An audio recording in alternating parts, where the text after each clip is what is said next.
കൃഷ്ണനാട്ടം ഗുരുവായൂരിലെ ഒരു പ്രധാന ക്ഷേത്രകലയാണ്. ശ്രീകൃഷ്ണ ഭക്തനായിരുന്ന മാനവേദൻ സാമൂതിരി ശ്രീകൃഷ്ണ ചരിത്രത്തെ അടിസ്ഥാനമാക്കി ക്ഷേത്രത്തിൽ കളിക്കാനായി കൃഷ്ണഗീതി എന്ന പേരിൽ സംസ്കൃതത്തിലുള്ള കൃതി നിർമ്മിച്ചു. ഇതാണ് കൃഷ്ണനാട്ടം എന്ന പേരിൽ അറിയപ്പെടാൻ തുടങ്ങിയത്. വില്ലുമംഗലം സ്വാമിയാരുടെ സഹായത്തോടെ ശ്രീകൃഷ്ണ ഭക്തനായ സാമൂതിരി ഇന്ന് കൂത്തമ്പലം നിൽക്കുന്ന ഭാഗത്തുണ്ടായിരുന്ന ഇലഞ്ഞി മരത്തിന്റെ ചുവട്ടിൽ ഉണ്ണികൃഷ്ണനെ ദർശിക്കുകയുണ്ടായി. അത് കണ്ട് കൃഷ്ണനെ പിടിക്കാനായി ഓടിയടുത്തെത്തിയപ്പോഴേക്കും ഭഗവാൻ അപ്രത്യക്ഷനായി. എന്നാൽ ഭഗവാന്റെ തലയിൽ ചൂടിയിരുന്ന മയിൽപ്പീലിയിലൊന്ന് അദ്ദേഹത്തിന് ലഭിച്ചു.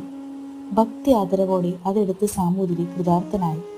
കൃഷ്ണനാട്ടത്തിന് വേഷം കെട്ടുന്ന അവസരത്തിൽ ആ പീലി തിരുമുടിയിൽ ചൂടാനായി വളരെ കാലം ഉപയോഗിച്ചിരുന്നതായി കേൾക്കുന്നു. ക്ഷേത്രത്തിൽ രാത്രിയിൽ നട അടച്ചാൽ വടക്കേ ആനക്കൊട്ടിലിൽ വെച്ച് കൃഷ്ണനാട്ടം അവതരിപ്പിച്ചു വരുന്നു.